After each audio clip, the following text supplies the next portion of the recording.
點講咧？係由疫情戴口罩開始做到而家唔使戴口罩。第一次做係要隔開啲人嘅，咁啊個個戴晒口罩做就唔係現場講嘅，佢對白全部係錄定音，我哋扮即係口型咁做嘅第一次。咁所以好似好耐咁啊，其實都唔係，其實好似好耐咁。咁但係今次我哋用咗好多更加新嘅技術，大家可能即係音響上啊、影像上啊，同埋有啲互動嘅元素，咁都希望可以同我哋咁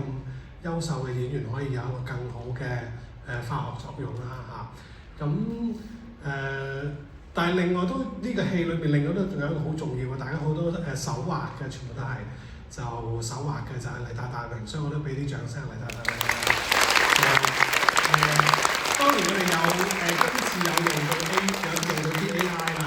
但係都係你要有個畫嘅底，你先啲 AI 先幫到你啊嘛嚇。咁我哋都有條短片介紹咗少少，大家可以上 YouTube 睇翻嘅。咁當然另外都仲大家俾啲掌聲，我哋整個技術團隊啦、燈光一輝啦、蘇窿啦，同埋做錄像嘅我哋嘅成個嘅團隊啦，同埋陳浩峰，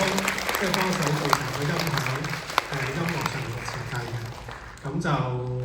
係啦，今日首演所以講耐少少話下個禮拜都仲有嚟緊，都仲有下個禮拜仲有幾場嘅。咁就覺得好睇，叫朋友買飛，仲有啲飛剩㗎嚇。好多謝大家，再俾啲掌聲俾演員啦。